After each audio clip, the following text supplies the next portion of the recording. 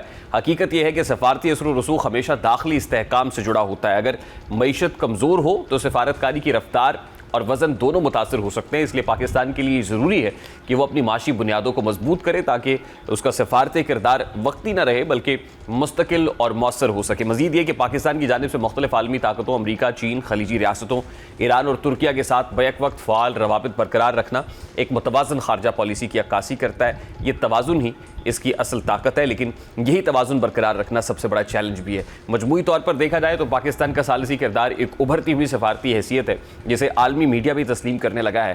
ایسے میں T R T کی رپورٹ اس بات کی تصدیق کرتی ہے کہ فیلڈ مارشل سید عاصم منیر کی خاموش سفارتکاری، مستقل رابطے اور متوازن پالیسی کے ذریعے پاکستان نے ایک حساس خطے میں اپنی جگہ مضبوط کی ہے۔ اگر پاکستان اپنی معاشی کمزوریوں پر قابو پا لیتا ہے اور اپنی سفارتی حکمت عملی کو مزید ادارہ جاتی بنیادوں پر استوار کرتا ہے تو یہ کردار نہ صرف برقرار رہ سکتا ہے بلکہ مزید وسعت بھی اختیار کر سکتا ہے۔ اس وقت بریگیڈیئر ریٹائرڈ حارث نواز صاحب سینئر ڈیفنس اینالسٹ ہمارے ساتھ موجود ہیں۔ بریگیڈیئر صاحب بہت بہت شکریہ آپ کے وقت کے لیے۔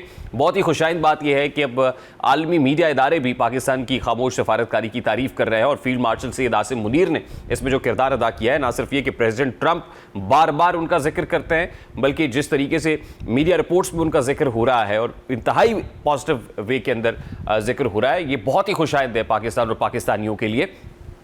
یہ جو بیک چینل ڈپلومیسی ہے اور جو کنٹمپریری ڈپلومیسی پاکستان نے کی ہے ان حالات کے اندر، how do you analyse this? اور پھر امپورٹنٹ چیز یہ ہے کہ جہاں پوری دنیا تعریف کر رہی ہے یہاں سے پاکستان اپنی اس پوزیشن کو کیسے کیپٹلائز کر سکتا ہے؟ ریان دیکھیں، یہ ایک پاکستان کے لیے بہت بڑی آنر کی بات ہے کہ آج کل روزانہ یا کوئی انٹرنیشنل میڈیا یا پرنٹ میڈیا ذکر کرتا ہے، کبھی واشنگٹن پوسٹ، کبھی نیو یارک ٹائم، CBS، اس کے بعد آج آپ کے سامنے TRT کی بات کر رہے ہیں اور وہ بڑے کھل کے بات کر رہے ہیں۔ اور honestly field marshal Syed Asim Munir نے جس اعلیٰ سفارتکاری ملٹری ڈپلومیسی کے طریقے سے اس مسئلے کو سلجھایا ہے، یہ بہت ہی مشکل کام ہے۔ اور خاص طور سے انہوں نے کہا نا بیک ڈور ڈپلومیسی، مطلب جب اسٹیلمنٹ تھی، جنگ کے بادل پھر چھا رہے تھے، پروپیگیٹو اسٹیٹمنٹس آ رہی تھی، پوسچرنگ ہو رہی تھی، مسل پیکٹنگ ہوتی، ہی ریمین ویری کول اینڈ کام اور آرام سے بیک ڈور ڈپلومیسی، ایران سے بھی کانٹیکٹ کرتے رہے پرسنلی، امریکن پریزیڈنٹ سے بات کرتے رہے اور الٹیمیٹلی آپ دیکھیں کہ ان کو ایک فائنل مسودے پر اپروو کروا کے دونوں ملکوں کو بھجوا دیا اور دونوں نے اپروو بھی کر دیا اور اس کے بعد وہ ایران سے واپس آئے ہیں۔ یہ ہے ایک اعلیٰ ملٹری ڈپلومیسی اور اعلیٰ سفارتکاری۔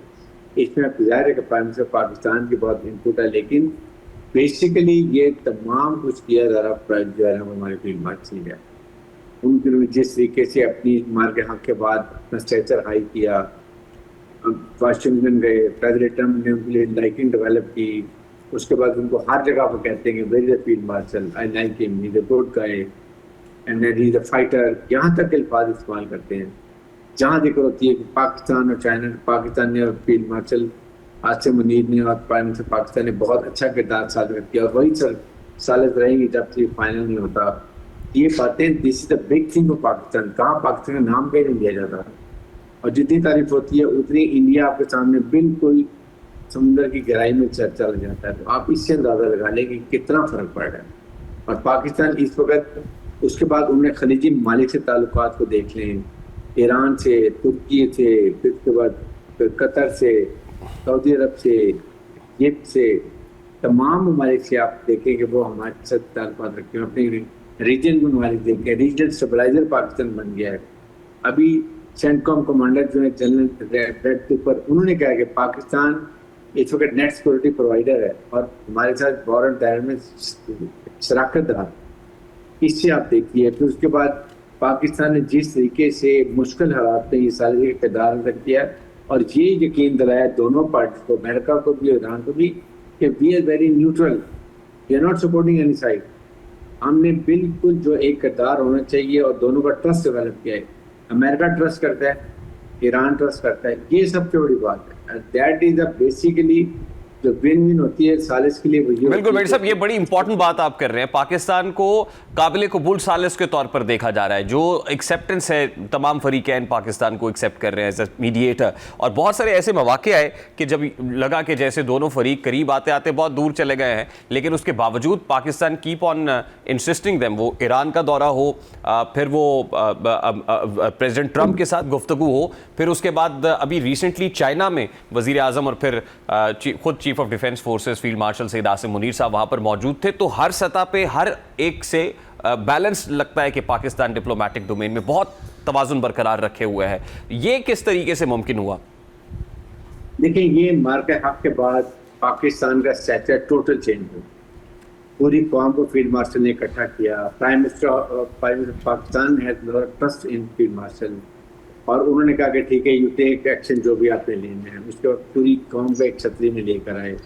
پھر انڈیا کو 3 دن میں اتنی بڑی فوج کو, ایئر فورس کو ذلت میں شکست دی. دنیا حیران رہ گئی کہ یہ پاکستان کے فیلڈ مارشل نے کس طریقے سے لڑائی کی ہے. دے تھاٹ کہ پاکستان یہ انڈیا بہت بڑا ہے. امریکہ سوچ رہا تھا کہ ہم اس کو چائنا کے خلاف کنٹین کریں گے, چائنا کو کنٹین کرے گی, تو پاکستان کو کنٹین نہیں کر سکتے. اس لیے انہوں نے اپنی سوچ بدلی ہے. پاکستان ریجن اسٹیبلائزر بن گیا. دیکھیں ایران نے چائنا کو نکال دیا, بنگلہ دیش نے نکال دیا. اس پورے ریجن میں پاکستان, چائنا اور ہمارے سارے دوست, انڈیا از آئسولیٹڈ. یہ فرق. اس کے بعد آپ امریکن کو دیکھ لیں کس طریقے سے وہ پاکستان کی تعریف کر رہے ہیں. ان کے وائس پریزیڈنٹ بار بار ہمارے پرائم منسٹر کا اور فیلڈ مارشل کا ذکر کرتے ہیں. اس سے پتہ چلا. اور انڈیا کو اتنی تکلیف ہوتی ہے ڈسپائٹ کتنے برے اسپوائلرز ہیں اسرائیل اور India. Despite all effort they are miserably failed. اور اس کا مطلب ہے کہ پاکستان نے کتنی اعلیٰ فرق کری اور اعلیٰ ملٹری ڈپلومیسی کی ہے اور دنیا پاکستان کی تعریف کر رہی ہے. پاکستان اس وقت آسمان کی بلندیوں پہ ہے. انڈیا تو سمندر کی تہہ میں دفن ہوا ہے. اور اس کے ساتھ اب جب تعلیم تقریباً آلموسٹ ایک اینڈ پہ پہنچ گیا ہے اور ابھی انشاءاللہ اچھی خبر بھی آئے گی. اس کے بعد عید کے بعد میرے خیال میں ایک فائنل راؤنڈ آف ٹاکس ہوگا جس میں سارا فائنل مسودہ ہو جائے گا اور اس کو پھر ایک اسلامت اکارڈ بھی ہم کہہ سکتے ہیں کہ وہ سائن ہو جائے گا. آپ سوچیں پاکستان کا کتنا سافٹ امیج دنیا میں جائے گا. بالکل صحیح. بغیر صاحب اس کے ساتھ ساتھ ابھی ٹی آر ٹی کی جو رپورٹ ہے اس میں پاکستان کی اکنامک سائڈ کو بھی ڈسکس کیا گیا ہے کہ ویسے ایک پرابلم ہے اینڈ دیٹ از اکانومی. اگر پاکستان اپنی اکانومی کے حوالے سے جو ہے وہ درست ڈائریکشن کے اندر ہوتا ہے اور وہاں پہ اسٹیبلٹی آتی ہے تو پھر ظاہر ہے جیسے آپ کہہ رہے ہیں کہ پھر کوئی نہیں روک سکے گا. تو یہ سائڈ جو ہے how do you see that? اس میں بھی جو ملٹری اسٹیبلشمنٹ اور حکومت کا سیم پیج پہ ہونا برقرار رہنا اس پہ کتنا امپورٹنٹ ہے؟ حکومتی سائڈ سے کیا اقدامات ایسے جو لیے جانے چاہیے؟ دیکھیں آپ کے سامنے prime minister Pakistan field marshal China گئے ہوئے تھے. وہاں پر چائنا نے یہی بات کی ہو کہ جی now we are there to go for CPEC 2 جس میں infrastructure development, electricity, free zones, یہ ڈیولپمنٹ ہوگی, اس سے اکنامک ترقی ہوگی. اور ساتھ ہی ساتھ جو ہی یہ لڑائی بند ہوتی ہے اس کے بعد Pakistan talk to Americans also کہ what all we have done. ہمارا اسٹیچر بہت ہائی ہے اور ہم کنونس کر سکتے ہیں کہ آپ اتنا ویپن ایمونیشن چھوڑ کے چلے گئے تھے جس کی وجہ سے اب یہ پرابلمس ہوئی ہے. ہمیں بہت طرح پاکستان اکیلا ملک 24 ٹیررسٹ آرگنائزیشن کے خلاف لڑ ہے. تو آپ ان کو جو فنڈنگ دیتے ہیں ہر مہینے ان کو سپورٹ کریں فائنینشلی تاکہ ان کی حکومت چلے، وہ ان کی بند کریں، ان کو روکیں. یہ سارا پیسہ تو ٹیکسوں میں جا رہا ہے، یہ وہاں پہ نہ انفراسٹرکچر ڈیولپمنٹ ہو رہی ہے، نہ ہیومن رائٹس کا کوئی کام ہو رہا ہے، نہ لیڈی خواتین کے لیے کچھ کیا جا رہا ہے، نہ عوام کے لیے کچھ کیا جا رہا ہے. اٹ از اونلی وہ پاکٹ اپنی بھر رہے ہیں، اور نہ وہاں پر وہ جمہوریت آئی ہے، نہ وہاں پر عوام نے اپنی مرضی کی حکومت بنا سکے. یہ چیزیں کرنے کی ضرورت ہے، اور یہ میرے خیال میں امریکن ول انڈرسٹینڈ پاکستان مختلف. اور second they will also Pakistan سے کہ انڈیا کو آپ نکیل ڈالیں، انڈیا کو کنٹرول کریں کہ وہ جو کھلا بلوچستان میں ٹیررزم کر رہا ہے، اوپر سے انسرجنسی کو سپورٹ کر رہا ہے. اس کے بعد پاکستان گلبچن یادیب کی مثال ہے، گلوبل ٹیررزم کر رہا ہے. اگر ان کو امریکن روکتے ہیں تو دین پاکستان کے لیے اکنامک ترقی کی راہیں بہت کھلی ہیں. بلوچستان میں مائن اینڈ منرلز آپ دیکھ لیں، امریکن کمپنیز آ رہی ہیں آف شور ڈرلنگ کے لیے، ریکوڈیک کے لیے 7-8 کمپنیز آنا چاہ رہی ہیں، وہ بن جائیں گے آپ کے پاس. جب ان ساری چیزوں کو آپ دیکھتے ہیں تو دین یو ریلائز کہ پاکستان کے لیے بہت مواقع. انفارمیشن ٹیکنالوجی کو دیکھیں، گرین پاکستان کی بات کریں، یہ ساری چیزیں جو ابھی یہ نیکسٹ فیز میں آئیں گی یہ ایکسپورٹ کے بعد، تو دیکھیں پاکستان کہاں تو کہاں چلا جائے انشاءاللہ. انشاءاللہ. بہت بہت شکریہ بریگیڈیئر صاحب آپ کے وقت کے لیے. بریگیڈیئر عباس صاحب ہمارے ساتھ موجود تھے. Let's take a break here, اور بریک کے بعد واپس آتا ہے.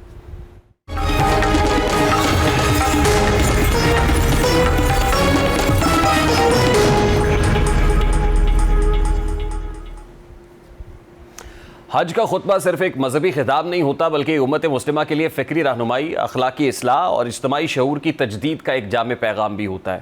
مسجد نمرہ میں دیا جانے والا آج کا خطبہ حج بھی اسی روحانی اور فکری روایت کا تسلسل تھا، جس میں امت کو توحید، تقوی، صبر، سچائی اور اتحاد جیسے بنیادی اصولوں کی طرف متوجہ کیا گیا ہے. خطبہ حج میں امام مسجد نبوی صلی اللہ علیہ وآلہ وسلم عبد الرحمن الحذیفہ نے بنیادی طور پر انسان کی زندگی کے روحانی محور کو واضح کرتے ہوئے کہا ہے کہ اللہ کے سوا کسی کی عبادت نہیں ہونی چاہیے. تقوی ہی حقیقی کامیابی کا راستہ ہے، اور انسان کو ہر حال میں اپنے رب سے ڈرنا چاہیے.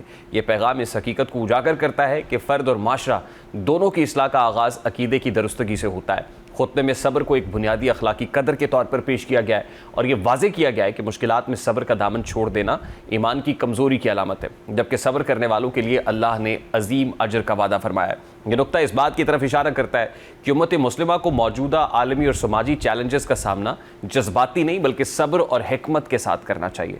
اس طرح توحید اور نبوت کے عقیدے کو ایمان کی بنیاد قرار دیتے ہوئے اس بات پر زور دیا گیا ہے کہ نبی کریم صلی اللہ علیہ وآلہ وسلم اللہ کے آخری رسول ہیں، اور انسان کی فلاح اللہ کی نعمتوں کے شکر اور ان کے درست استعمال میں ہے. تاریخ کی مثال دیتے ہوئے یہ بھی یاد دلایا گیا ہے کہ جن اقوام نے ناشکری اور ظلم کا راستہ اختیار کیا وہ زوال کا شکار ہوئیں، جو کہ ایک واضح اخلاقی اور تاریخی سبق ہے. جبکہ خطبے میں سچائی، دیانت اور اخلاقی پاکیزگی کو معاشرتی استحکام کی بنیاد قرار دیا گیا ہے. حجاج کو تلقین کی گئی کہ وہ ہر قسم کی غلط بیانی سے بچیں، نماز قائم کریں، ذکر الہی میں مشغول رہیں اور ہر لمحہ مغفرت کی دعا کرتے رہیں. یہ پیغام اس بات کو ظاہر کرتا ہے کہ عبادات صرف رسومات نہیں بلکہ کردار سازی کا ذریعہ ہیں. اس کے علاوہ اس بات پر زور دیا گیا کہ اللہ اور بندے کے تعلق کو مضبوط رکھنا ہی حقیقی نجات کا راستہ ہے. اب مسجد نمرہ میں لاکھوں حجاج نے یہ خطبہ سنا، اور اس کے بعد نماز ظہر اور عصر کی ایک ساتھ ادا کی گئی، جو حج کی روحانی نظام اور عباداتی نظم و ضبط کی ایک عملی مثال ہے. اس موقع پر مسلم دنیا کے مسائل کے حل اور امت کی بھلائی کے لیے خصوصی دعائیں بھی کی گئیں، جو اس اجتماع کی عالمی اہمیت کو مزید اجاگر کرتا ہے. اب دیکھا جائے تو اس خطبہ حج کا مجموعی پیغام ایک مربوط فکری فریم ورک فراہم کرتا ہے، جس کی بنیاد 3 اہم ستونوں پر کھڑی ہے: عقیدہ اخلاق اور اجتماعیت. عقیدے کے حوالے سے توحید اور رسالت پر زور اس بات کی یاد دہانی ہے کہ اسلامی فکر کی بنیاد کسی فلسفیانہ یا مادی نظریے پر نہیں بلکہ حکم الہی کی ہدایت پر ہے. جبکہ دوسری جانب اخلاقی پہلو میں سچائی، صبر اور شکر کو مرکزی حیثیت دی گئی ہے، جو فرد کی شخصیت کو مضبوط بناتے ہیں اور معاشرے کو استحکام فراہم کرتے ہیں. اسی طرح اجتماعی سطح پر وحدت، امن اور باہمی احترام کا پیغام اس بات کی نشاندہی کرتا ہے کہ حج صرف انفرادی عبادت نہیں بلکہ عالمی امت مسلمہ کے اتحاد کی علامت بھی ہے. پروگرام کا وقت کو پہنچے، آپ سے ملاقات ہوگی انشاءاللہ کل. اپنا رکھیے خیال. اللہ حافظ.